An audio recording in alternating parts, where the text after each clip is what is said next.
My husband beat me to death. He'd gotten a paternity test that said our son wasn't his. But as he was about to throw the baby off the balcony, my mother-in-law fell to her knees, sobbing, "He's your brother. He's my son." My best friend showed up and helped him cover up my murder.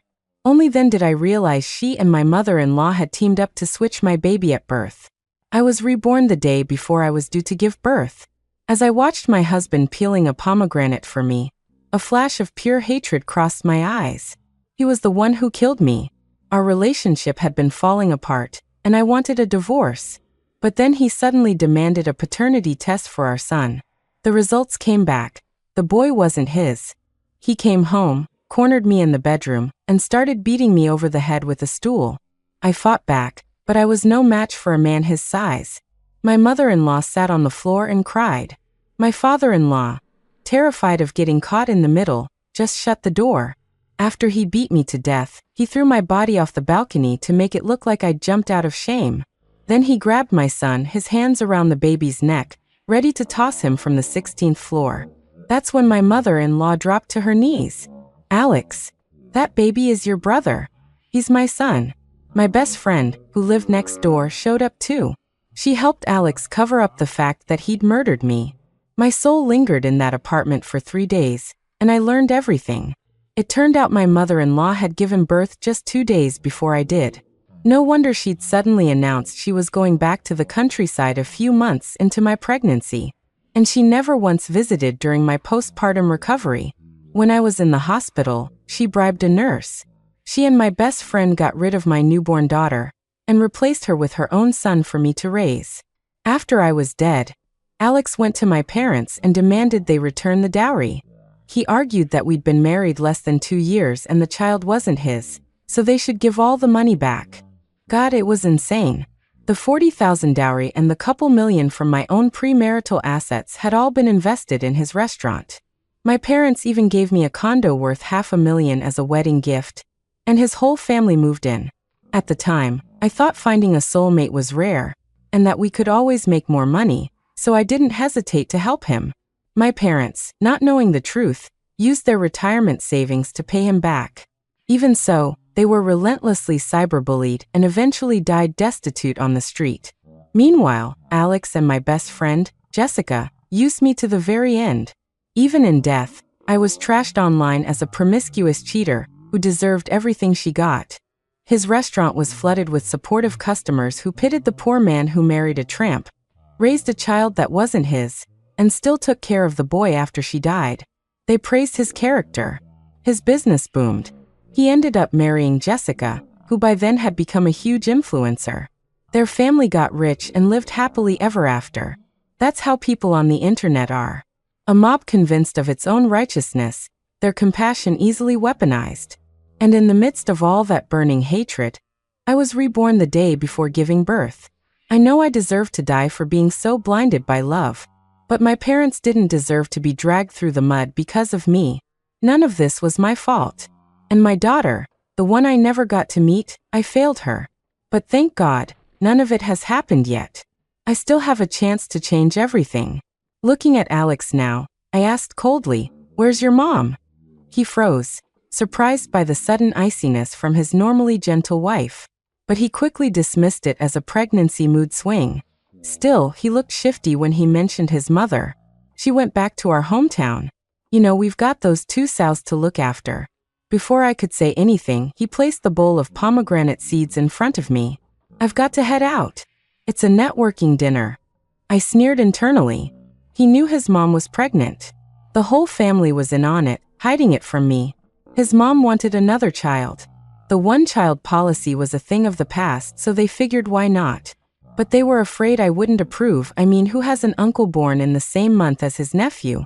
They also felt they were getting old, and worried no one would take care of their son if they passed away. Since the baby would have their last name, Miller, they figured they'd just let me raise him.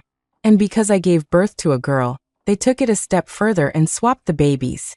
They kept this part from Alex, which is why he ended up killing me.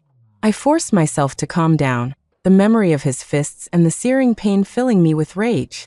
"This time, I will make them pay." Seeing my silence, he explained, "You know, the restaurant is just starting out. I need to build connections. If I don't go to these things, all your dowry money will go down the drain. I sat on the sofa and, hearing his words, put on a gentle voice. I need $10,000. He shot up from his seat. What do you need $10,000 for? I stared him down. I'm going to a postpartum center for my recovery. Your mom is nowhere to be found, and I'm already a day past my due date. Who's going to take care of me? All my money is tied up in your restaurant, so I have to ask you. Alex's face soured. Chloe, you know the restaurant is just getting started. We can't afford a $10,000 postpartum center right now. How about this? When you have our second kid, I promise I'll send you. For the first one, I'll take care of you. I'm a chef after all. I can make you all sorts of amazing recovery meals. A second kid. The hatred in my heart flared. As if I would ever have another child with this monster. In my last life, he also promised to cook for me, but he was always too busy at the restaurant. He never made me a single meal. He also hated having strangers in the house, so I couldn't even hire a postpartum nurse. I had to rely on a meal prep delivery service where they just cooked and left. Looking back, I was just so unbelievably stupid. I looked at him. Then call your mom and tell her to come back. Otherwise, I'll have to tell my parents the truth, that the dowry money is gone and now you can't even afford my postpartum care. Alex was a classic leech who married up, and he hated nothing more than my family looking down on him. The old me would have carefully protected his fragile ego. Now, I was going to stomp it into the ground. Chloe. The darkness in his eyes was barely concealed. I'll transfer it to you now. But the restaurant is going to have a hard time. You know this is my dream. I smiled sweetly. Then transfer the money. I'm booking it right now. There's only one suite left. Alex stared at my smile, fell silent for a moment, then pulled out his phone and sent me the $10,000. He stood up, his expression shifting. You get some rest today. I'm heading back to the restaurant. We have the district supervisor coming in for dinner tonight. I didn't even look at him, already on my phone booking the postpartum center. They would handle everything, my birth partner, a personal aide, and all the supplies for delivery. Normally, it would have been $8,000, but since I was booking for the very next day, there was a rush fee. I didn't feel a single pang of regret spending this money on myself. Stroking my belly, a warmth spread through me. Baby, your father is a piece of trash, but you're innocent. I will take care of you for the rest of my life. After booking the center, I called my parents and asked them to come to LA the next morning. I would only feel safe with them by my side. That evening, I ordered a private chef to come cook. It was my last big meal before giving birth, so I had him buy a ton of my favorite dishes. Before the chef arrived, however, someone else knocked on my door. I looked at the woman's face on the security monitor, and my vision went red with hatred. I wanted to kill her. My nails dug deep into my palms. I closed my eyes, took a breath, and composed myself. When I opened the door, Jessica threw her arms around me. Honey, I've missed you so much. Did you miss me? She leaned in to kiss my cheek, but I pushed her face away. She shrieked, Babe, you smudged my makeup. I felt a wave of disgust, but I knew it wasn't time to show my hand. In my last life, I learned she and Alex had started sleeping together just 2 months into my pregnancy. As a traditional woman, I believed right up until the day I died that I just wasn't good enough, that I'd somehow driven my husband away. How ridiculous that seems now. I looked at the foundation on my hand and sneezed. She realized she'd overreacted and quickly grabbed my hand. It's okay, it's okay. Guess what? I went to Starstruck Media today, and they're signing me tomorrow. They're going to manage my social accounts, and when I live stream, the company will even get top donors to send me gifts. She was beaming with confidence. Once I'm a top-tier influencer with millions of followers, I'll take you on a trip around the country. We won't bring Alex. He's so annoying, stealing my best friend from me. The old me would have hugged and comforted her, then rushed to her live stream to send gifts and boost her popularity. The new me just feigned exhaustion. I needed to catch them off guard to get proof of Alex's affair. They were so good at manipulating public opinion in my last life. This time, I was going to give them a taste of their own medicine. Chloe, what's wrong? She asked, a flicker of nervousness on her face when I didn't respond. I'm worried about the baby, I sighed. I'm a day past my due date and still no signs of labor. Jessica breathed a sigh of relief. Thank God she hadn't figured anything out. She linked her arm through mine. Don't worry, it's totally normal to be a few days late or early. And my mother-in-law is God knows where, I said, pulling my arm away and looking around the large, empty house. When I go into postpartum recovery, I won't have a single person to take care of me. I'm thinking about divorcing Alex. I was never treated this badly at home. We'd only been married a little over a year. At home, I was my parents' little princess. Here, I was trying to be like my mother, taking care of this whole family. How cheap, how stupid could I have been to end up on this path? Jessica grabbed my hand, a flicker of joy in her eyes. Well, if you get a divorce, that's fine, but the restaurant is starting to do well. You need to be clear about splitting the assets. Just as I was about to reply, there was a knock at the door. Jessica jumped up to get it. Is that him? Don't worry, I'll give him a piece of my mind for you. Jessica opened the door and saw a man holding several bags of groceries. She swallowed her words. You are? The man wore a mask, his sharp, handsome eyes framed by long lashes. The veins on the hand holding the bag stood out, and even through his white chef's uniform, you could see the defined shape of his chest muscles. His voice was deep and pleasant. Hello, I'm the private chef you booked. I called out from the living room. Come on in. I didn't expect it to be the same chef I used to book. The app assigns chefs randomly, and I remembered this guy was chef too. He gave a slight nod, slipped on shoe covers, and went into the kitchen. Jessica watched him go, then scurried over to sit beside me. Where did you find this hottie? I knew it. You totally have a guy on the side. I just didn't expect him to be this handsome. How long have you two been seeing each other? She was thrilled. If Chloe was cheating, she wouldn't get a dime in the divorce. You've never heard of Blue Sky Private Chefs? I asked, my tone laced with doubt. It's a company that exclusively hires veteran army cooks for in-home services. Jessica's eyes stayed glued to the man in the kitchen. Oh, so he's not your side piece. I frowned. Jessica, could you show some respect? He's a veteran. That's a disgusting thing to say. Jessica was taken aback by my tone. She quickly grabbed my arm. Honey, I'm sorry, I just thought. Don't think. I pulled my arm away and went into my room. Once I was alone, I realized how stupid I was. I couldn't fake it. When I see my enemies, all I want to do is destroy them. I can't pretend anymore. But thinking of the baby in my belly, I knew I had to keep up the act. Just being near them made me sick. I grabbed a change of clothes and went back to the living room. Jessica was on the phone, her furtive glances telling me exactly who she was talking to. She hung up in a hurry. Chloe, don't be mad. It's my fault for not thinking before I speak. I'll slap myself. She theatrically patted her own cheek. I picked up my phone and sat on the sofa, dialing my mother-in-law. I needed to confirm where she was. As soon as she answered, I heard a baby crying in the background. I gripped my phone tighter, my eyes burning. It was my son, no, her son's cry. She quickly moved to the bathroom to muffle the sound. Hello, Chloe? What's up? Her voice was tense and a little weak. Pretending I knew nothing, I asked casually, Mom, where are you? She paused for 2 seconds, then laughed. I'm at your second aunt's house. Her daughter-in-law just had a big baby boy.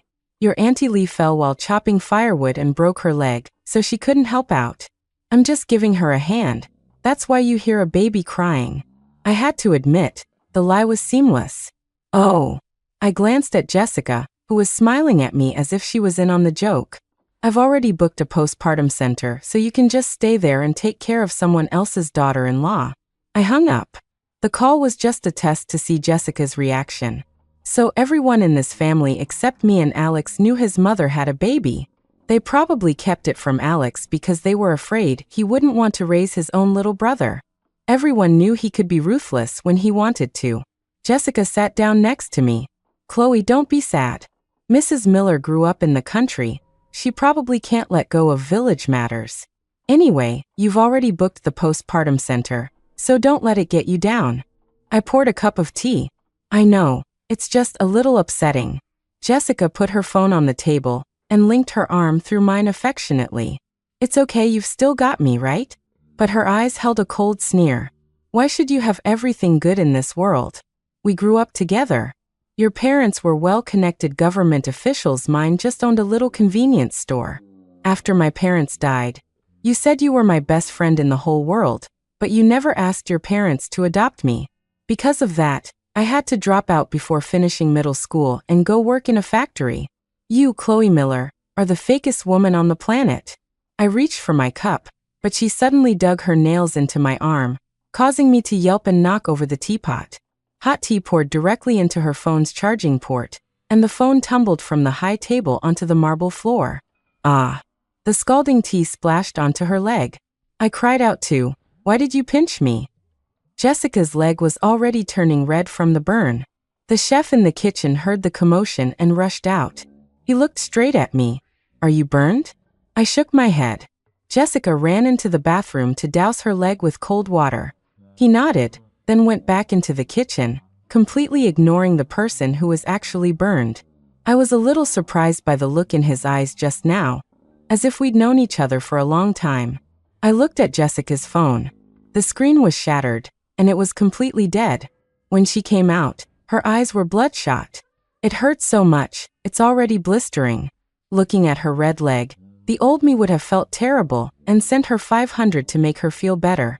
Now I just picked up the phone from the floor. This is all your fault. Why did you pinch me for no reason? Look, I still have nail marks on my arm.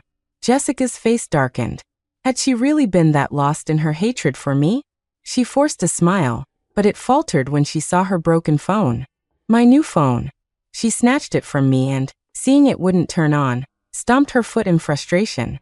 I just spent over $1,000 on this. I've only had it for a few days, and I haven't even backed up my files. She was getting frantic. The contract is in there. I need it first thing tomorrow morning. There were no stores open to buy a new phone now, and she wouldn't be able to get one early tomorrow either. She was supposed to sign with a major platform at 7 a.m. I didn't know what contract it was, but the more anxious she got, the happier I felt. I have a computer. I can back up the file and print it out for you. You can just take the hard copy tomorrow. I stood up. And I think Alex has an old phone you can use. Just put your SIM card in it. She visibly relaxed. Oh, that's great. Thank you, sweetie. I took her phone. Give it to me, I'll back it up. She was about to hand it over but hesitated, her expression stiffening. The file is in the phone's internal storage. Your phone is broken. You can't open Messenger or any other apps. I can only access the storage space. Don't worry, I won't be able to see any of your private stuff. It's not like you have anything to hide from me. Unless, I looked her up and down with a playful smile. You got a new boyfriend you don't want me to know about? Jessica relaxed a bit, laughed, and handed me the phone. No boyfriend. The one thing my agency is strict about is relationships. They said I have a great look and they're planning to groom me for movies, so no dating allowed. Since she was about to sign, she had to follow the rules. The penalty for breach of contract was tens of millions. Jessica racked her brain. She'd only had the phone for a short time, there shouldn't be anything incriminating on it. Tomorrow's contract was urgent, so she could only look at me pleadingly. Well, thank you then. I glanced at her leg. There's a pharmacy downstairs. You should go get some burn cream. You have such beautiful legs, it would be a shame to have a scar. Remembering she had a photo shoot tomorrow, she nodded quickly. Okay, I'll go buy some now. After she left, I went into the adjacent gaming room. Inside were two top-of-the-line gaming PCs, their keyboards already gathering dust. Alex and I met playing a fantasy MMO. I was a homebody who loved gaming and had spent a small fortune on it since college. But I could also make money from it. I was an official content creator for the game, writing strategy guides. And since I studied computer science, programming and game development were second nature to me. I'd developed a few viral TikTok minigames that made a good amount of money. Alex was just a low-level grunt in our guild. During his first guild war, he had the lowest damage output and got chewed out by the guild leader. Since we won anyway, I said a few words in his defense. It was just a game, no need to be so harsh. He added me as a friend to say thanks, and maybe because I was bored, I started chatting with him. Later, we met in person. He was handsome, and would blush whenever he talked to me. Maybe I'd had enough of the good life, so I went and found myself a piece of crap. After we got together, I was full of dreams for our future. The first was this gaming room. We would game together, fight guild wars together. But after we got married, he was always busy. And with my heart completely focused on him, I stopped pursuing my own career. Now the minigame trend has passed. I hadn't figured out what to do next, which made me anxious. I started pinching pennies, no longer splurging on in-game purchases. I even switched from La Mer to Lancome. Really, sometimes I wonder what I was even thinking. For a fool like me to get a second chance at life, fate was truly too kind. I took her SIM card out and put it into the spare phone next to me. I got the verification code and restored her chat history. Then I started backing up the phone's contents. Just as the backup started, there was a knock on the door. I went out and took a $20 bill from a drawer. Everyone uses digital payments now. She'd get downstairs and realize she had no cash. I had anticipated this. I opened the door. Her face was flushed. No phone, no cash. They wouldn't sell it to me. I handed her the 20. I was about to call you back, but you ran off too fast. She looked at me. How's the phone? I shook my head. Still working on it. Because it was dropped, it'll probably take another 20 minutes to load. I don't know which folder you saved it in. Go buy the cream and we can look for it together when you get back. Okay. She immediately ran off again. Watching her hurried back, I thought she really is an idiot. She never cared about school, didn't even finish middle school. So easy to fool. If it weren't for the plastic surgery, she'd never have made it in the influencer game. I closed the door. As I passed the kitchen, I saw the chef, wearing an apron, chopping vegetables. I went back to the gaming room. The backup was complete. An idiot like Jessica would never know that her new phone could restore the chat history from her previous one. Looking at her chat history with Alex, my fists clenched. I called Jessica an idiot, but I forgot about myself. I was the biggest idiot of all. There's a quote that's gone viral recently. Don't blame your past self. Standing in the fog. She was just as lost as you are. So everyone does stupid things, they just don't want to admit it. After the backup finished, I put her SIM card back in her broken phone. Just as I finished, she came back and knocked. Everything was going according to plan. When a woman stops loving you, she becomes calm and clever. But as long as she loves you, she'll convince herself to accept everything about you, including your mistakes. And right now, all I felt for Alex's family and Jessica was hatred and disgust. Jessica eagerly followed me into the gaming room. When she saw that the screen only showed the file directory, she let out a sigh of relief and finally applied the burn cream. Is this the file? Yes, that's the one. The company's receptionist saved it for me. It's called WSSB. I glanced at it and printed it out. I had a printer right here. She looked at the printed document and finally smiled. This is great. I said to her, Alex took his spare phone with him. You can sleep here tonight. I'll have him bring the phone for you. Otherwise, you won't even be able to get a ride tomorrow. She nodded. It's a good thing I have you. Then she added apologetically, my nails were just bothering me earlier. That's why I accidentally pinched you. It's fine. I waved it off. Dinner's almost ready, let's go eat. I shut down the computer. She glanced at it, then followed me out of the room. Sitting on the sofa, she chattered on about influencer gossip. I used to find it interesting, but now it just bored me.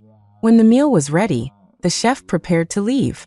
He looked at the two of us, as if wanting to say something, but in the end, he just took the kitchen trash and left. This handsome chef's cooking is amazing. Jessica looked utterly satisfied. Send me his contact info. I'll book him to cook for me too. I just smiled and said nothing. After dinner, Jessica sat in the living room watching TV. Without her phone, she was bored. I checked the time, then went into the bedroom, saying I was going to take a shower. A moment after I closed the door, I heard voices from the living room. Jessica's here? It was Alex's voice. She replied with a pout, but her tone was flirtatious. Yeah? What? You're not happy to see me. I'll tell Chloe to punish you. Alex laughed. I wouldn't dare. You two are closer than we are. Listening from the bedroom, I felt sick to my stomach. Jessica always acted like she despised Alex, so I never imagined she'd go after my husband. I never thought I was just a part of their little game. I pushed the door open and walked out. Jessica immediately started tattling on him. "Babe, Alex is complaining about me staying over again. Go on, yell at him." Alex was all smiles, looking innocent. "I did not. You two best friends haven't seen each other in half a month. I wouldn't dream of interrupting." He shrugged and looked at me. "I'm going to take a shower, my queen. You must be tired, honey." I forced myself to get close and give him a little nuzzle. As expected, Alex's body stiffened, and Jessica's smile froze. I felt the baby kick, as if she too was disgusted by her father's proximity. Alex forced a smile and went into the bedroom. I sat on the sofa, and Jessica suddenly stood up. "Babe, I learned a new trick for sleeping well when I was abroad. You drink a glass of hot milk before bed. I'll go heat some up for you." Before I could refuse, she had already run into the kitchen. I raised an eyebrow. This didn't happen in my last life. An idea struck me. I placed a black vase with fake roses in it next to a potted plant. Jessica came out with the milk. "You have to drink this. You have insomnia all the time, and this really helps." I nodded. "Thank you, Jessica. Without you, I don't know how I'd manage my anxiety." In the few hours since seeing them, I had managed to get my composure back. Jessica leaned against me. "You're my best friend. I'm so happy I can help you." Just then Alex called my name from inside. "Chloe, we're out of body wash and shampoo. Can you bring me some?" I clutched my stomach, my face pale. "I feel a cramp coming on." "Jessica, can you please take the body wash and shampoo to Alex?" "Me?" Jessica looked me over. Seeing that my pained expression wasn't fake, she said, "I hate him so much. And you want me to bring it to him?" She looked annoyed but stood up anyway. "If it weren't for you, I wouldn't even look at a guy like him on the street." She went into the guest bathroom, got the toiletries, and walked into the master bedroom. As soon as she entered, the bedroom door clicked shut. I poured the milk into the black vase. This would be useful later. I dabbed a drop on the corner of my mouth and picked up a newspaper to read. Jessica came out a while later, her face flushed and her lips slightly swollen. "I saw you got a few new LV bags in your walk-in closet, so I took a longer look. When did you buy those?" I didn't answer her question. Instead, I looked at her mouth. "Your lipstick is smudged." She tensed up, then rubbed her lips. "Probably a mango allergy. You finished the milk?"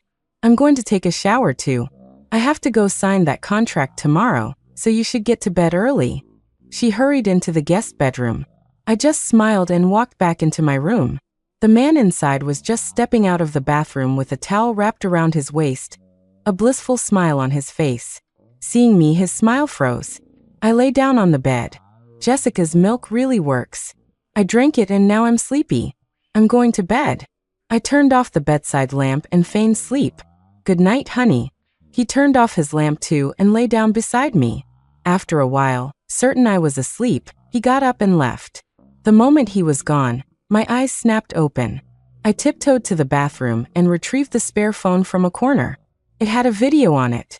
Since I was reborn so suddenly, I didn't have time to set up a proper camera. It showed Jessica bringing in the toiletries, only to be pulled into the bathroom by Alex and pressed against the wall for a passionate kiss. The sight of it made me sick. I opened the bedroom door. The living room lights were all off, but a sliver of light shone from under the guest room door. I walked over and heard the sounds of a man and a woman. They were so engrossed I was able to quietly open the door without them noticing. They were by the window, their backs to me. I silently recorded a video, catching their conversation. Jessica asked, "Am I prettier, or is your wife prettier?" Alex replied, "A woman with zero passion like her can't compare to you. You're the real siren." Jessica added, "She had another man over today. I think there's something going on between them." Alex's voice was vicious. "As soon as she has the baby, I'm getting a paternity test." Alex only lasted a few minutes, so I closed the door just in time. Back in my bedroom, I stared at the ceiling, wondering what kind of fool I was in my last life. The signs were all there, but I chose to ignore them. Those two, carrying on like that while I was pregnant, shameless. Disgusting. I tried to suppress my anger, but it was affecting the baby. She seemed to be angry too. Suddenly, I felt my water break. I was going into labor earlier than last time, but I didn't panic. I called my parents. They said their train tickets were for 6 a.m. the next morning, and they'd arrive around 8 a.m. Last time, I gave birth around 10 a.m., so their timing would have been perfect. But this time was different. I told them not to rush, that I probably wouldn't give birth until morning anyway. They had already worried too much for me. I called the postpartum center, but they said my booking was for tomorrow, no one could come today. Being such a homebody, I didn't have many friends. For a moment, I started to panic. Then I saw the recent Venmo transfer on my phone. The recipient had just accepted the money. I immediately called him. "Hello, Ms. Miller, is there a problem with today's meal?" Before he could finish, I cut him off. "I'll give you $1,000.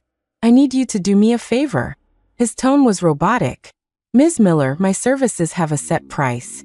I don't accept extra payment from clients." I blurted out, "Just mix my baby's formula for one day." He was silent for a few seconds. You were reborn too?" I was stunned. Then I heard him sigh. "It seems so. You know your child was swapped, and you know what you're facing, right? I can help you, no charge. It's First General Hospital, right? I'm on my way." My head was spinning. He was reborn too, and he knew everything about my situation. Before I could think anymore, a sharp pain brought me back to reality. I grabbed my phone and struggled to my feet. I turned on the living room lights and knocked on Jessica's door.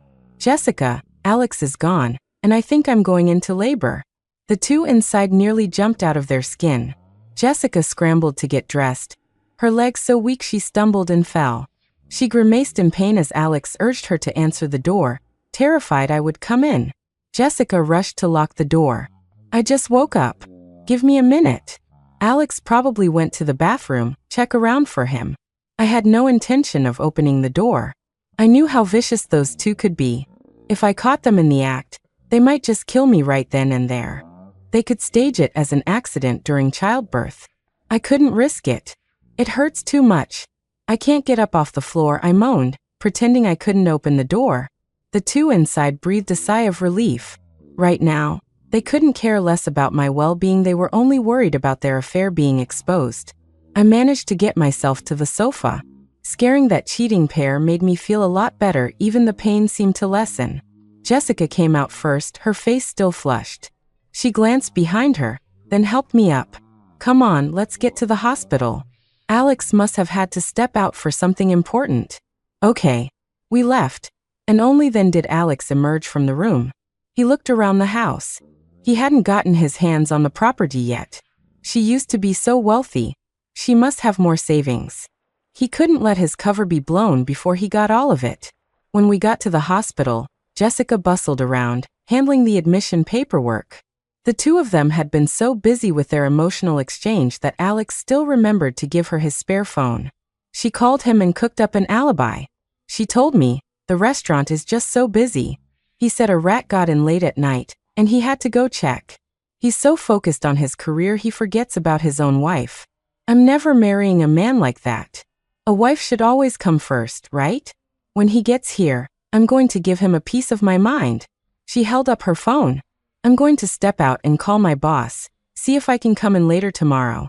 Nothing is more important than you." Then she walked out. She went to the elevator bank and called my mother-in-law. "Auntie, she's about to give birth. You can bring the baby over. I've already taken care of the nurse, don't worry." "Thank you so much, Jessica. I wish you were my daughter-in-law." Jessica's heart swelled with pleasure. Aside from being born rich, what did Chloe have that she didn't? She returned to the room. The doctor said I had to be 3 centimeters dilated to go to the delivery room. I was already at 2. The pain made my face pale.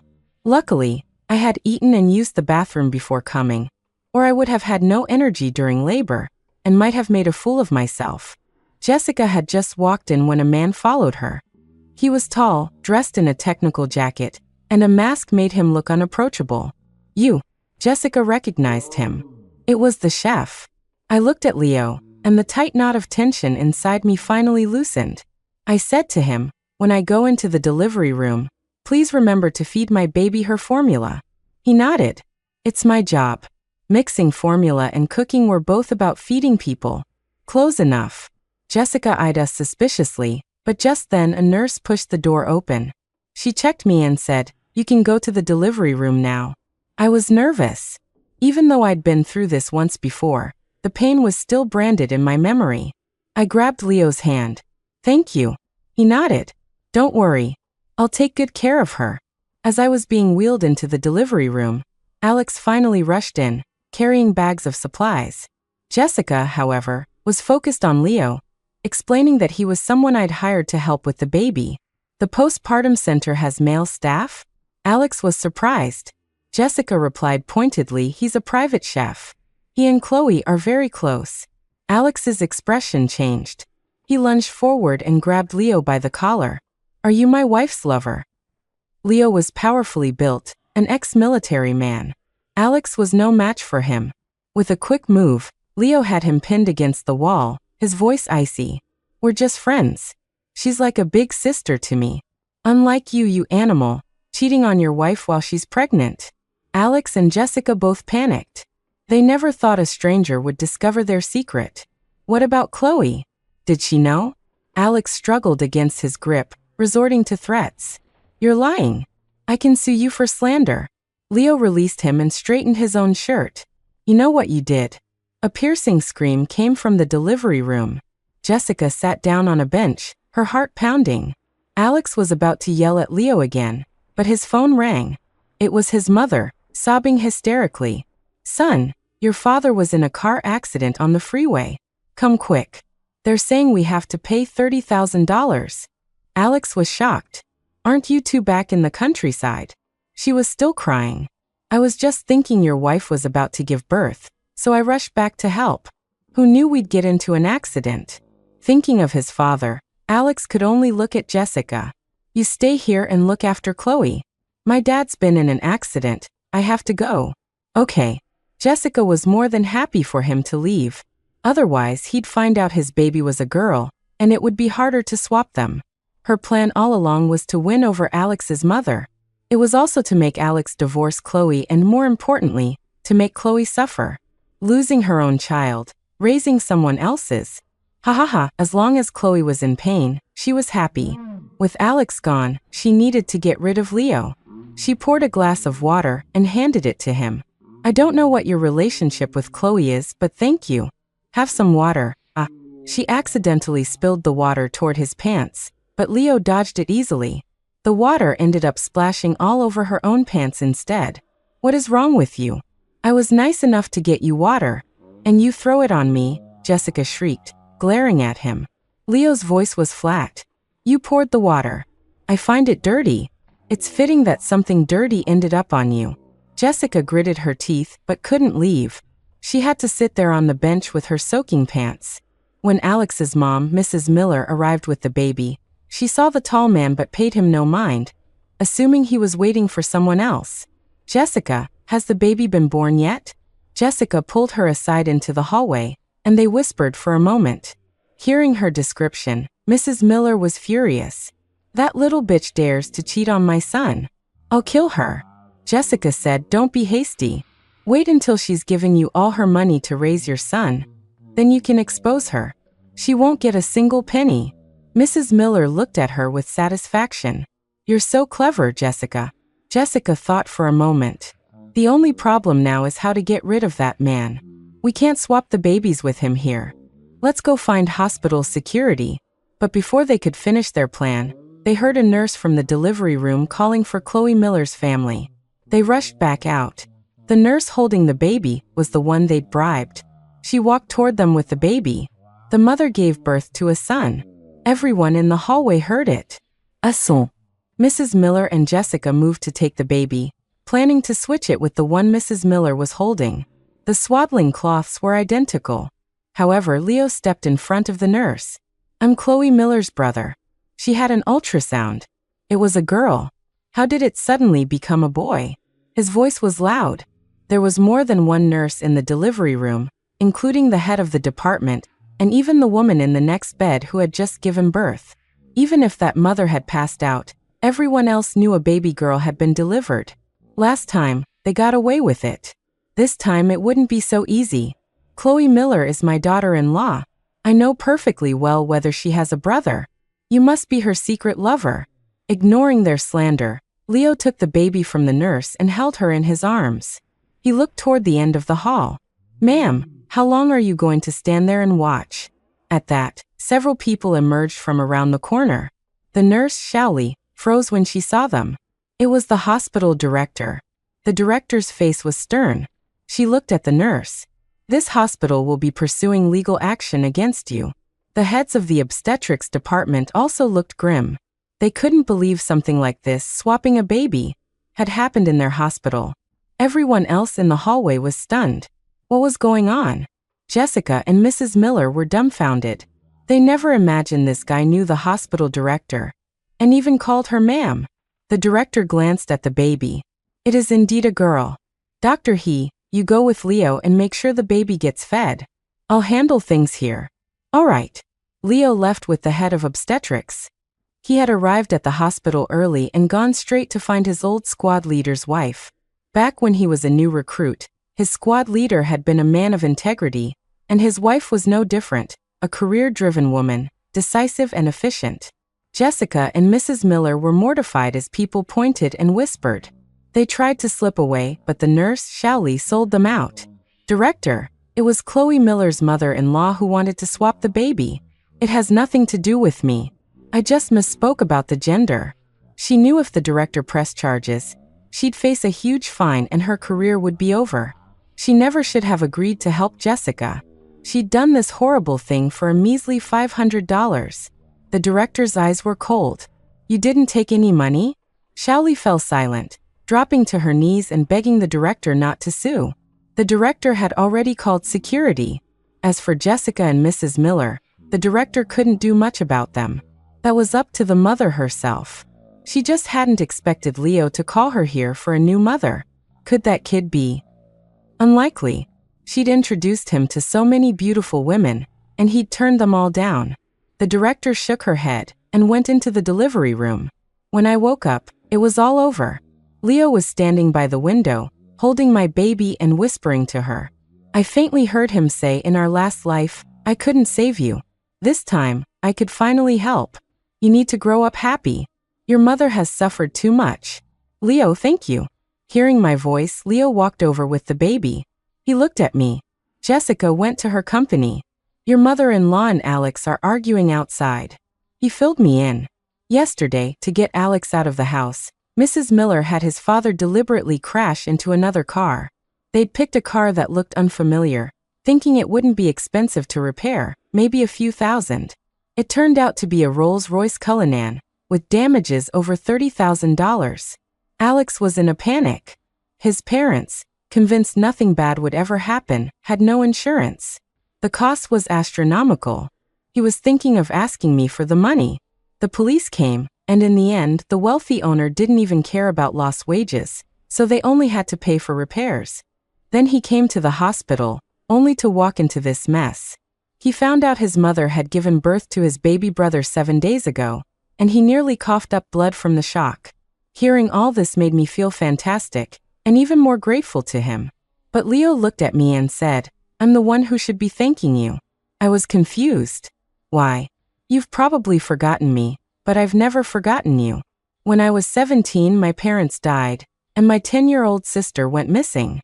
I was kneeling at the entrance to Grand Central Station, just begging for enough money to eat. He stared at me.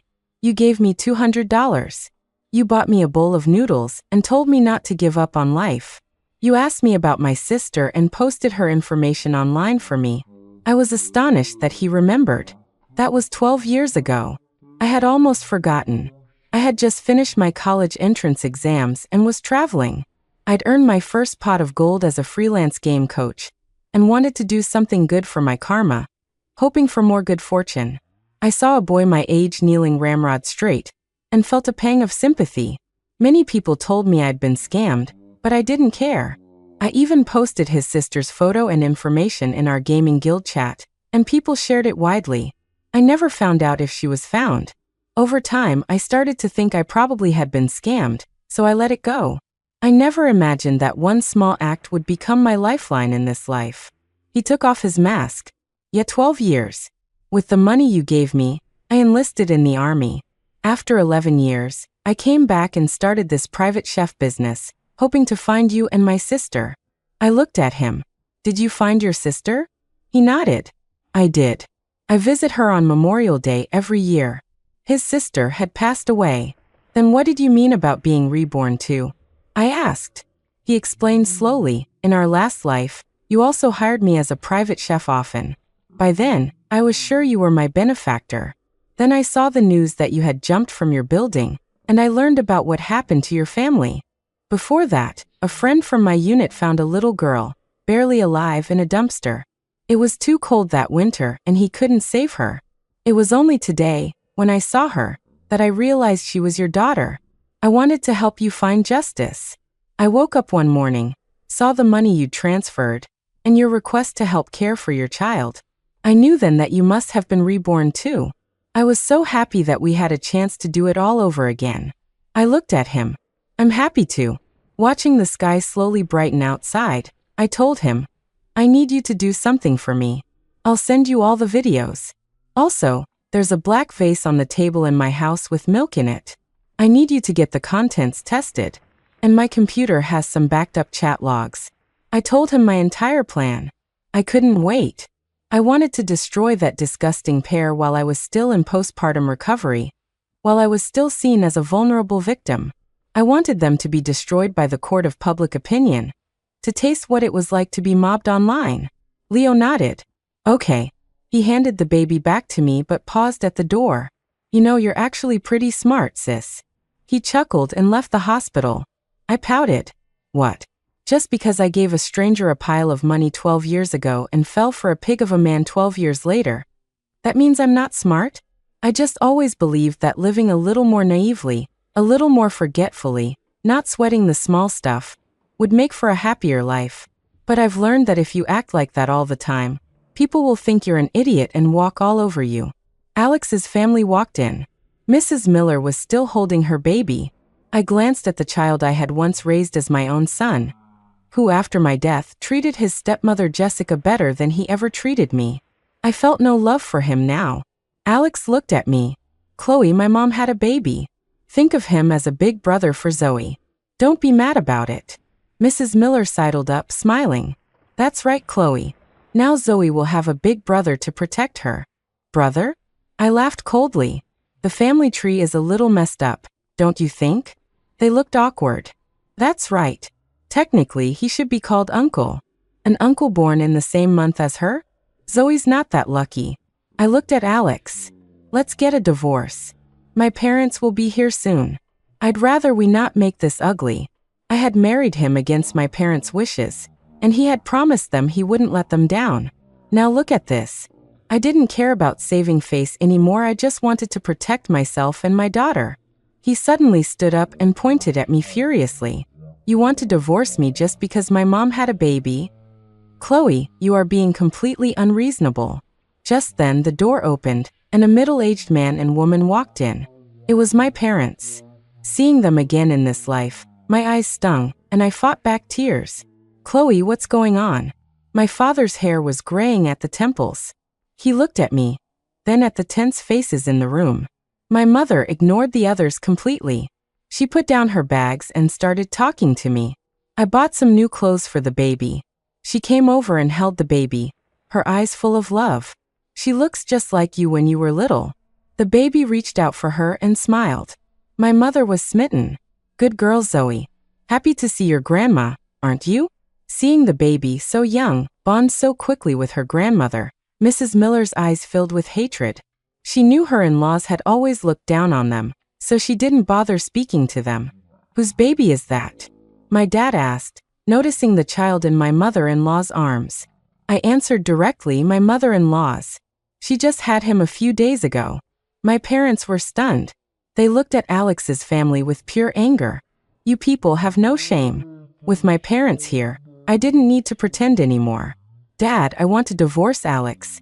Every extra day I had to act around his family felt disgusting. My parents said in unison, divorce him. I was so moved. That's right. It was broad daylight, my father was here, and I had to be strong for my daughter. My father-in-law tried to mediate. My dear-in-laws, let's talk about this. If the kids don't want to take care of us, we can go back to the countryside ourselves. But this child has been born. He's a miller. We can't just abandon him. My dad shot back. Did you consult my daughter before you had this child? My mother-in-law was indignant. Well, she wouldn't have agreed. I finally have a son in my old age, and she just gave birth to a good-for-nothing girl. My mom lunged at her and started hitting her. You're the good-for-nothing. You old hag, you're the good-for-nothing. My daughter and my granddaughter are not. Aw. The scene devolved into chaos. In the midst of it, Alex walked over, plucked a hair from my daughter's head, and quickly left. He was deeply suspicious today. That man helping her with the baby, cooking for her in our home, Jessica said they'd been close for a long time. He suspected the child wasn't his. If she cheated, he would make her suffer a fate worse than death. My daughter started wailing. My mom rushed to comfort her, and when Mrs. Miller tried to intervene, my dad kicked her away. My dad had taken up weightlifting and gymnastics in the park after retiring. He was surprisingly strong. Finally, hospital staff came in and made Alex's family leave, and things calmed down. I told my parents I'd had a dream and told them about Alex's affair, explaining that I had all the proof. My mom wept, heartbroken that I had suffered so much. The next time the Millers returned to my hospital room, I was already gone, checked into the postpartum center. I stayed at the center for 3 days. The Millers never came. Alex was still waiting for the paternity test results, convinced the baby wasn't his. Jessica tried to visit, but she was turned away at the door and never saw me. Leo had gone to my house that day, got the drugged milk tested, and organized all the evidence. He came to the postpartum center and sat across from me. Chloe, what's your plan? Without hesitation, I hired an expensive lawyer. I'm taking them straight to court. I couldn't wait. Every extra day felt disgusting. The things they did to me in my last life hadn't happened yet in this one, but that didn't mean they wouldn't. I wasn't going to get a third chance. I wanted to use my position as a vulnerable, postpartum mother to have them torn apart online. Let them see what it feels like to be the target of a witch hunt. When the story of Alex and Jessica broke, the internet exploded. Jessica had just signed with a major agency, and her live streams over the past 3 days had raked in hundreds of thousands. People loved the cheerful, beautiful girl.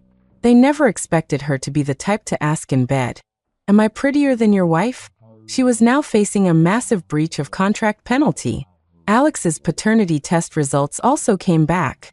He came looking for me, but I refused to see him. Zoe was, indeed, his biological daughter. But I had never changed my official residence, so I registered my daughter under my family's household. Alex's restaurant was boycotted. Women all over the internet empathized with my story and came to my defense. Give the woman her money back. Leech. A whole family of vampires. Her best friend drugged a pregnant woman with sleeping pills? Are you even human? This is why influencers should be banned. Any piece of trash can get rich. What kind of values are you teaching kids? To all the sisters who say you don't need a dowry, how's that working out for you? I see people blaming Chloe. So in this day and age, being sincere gets you betrayed, and trying to build a better family makes you stupid. Wake up, sisters. Other women are warning you with their lives. This is why the dowry money is for the woman to keep for herself, to use when she needs it. If you invested in a man, he'll think you're worthless and treat you even worse.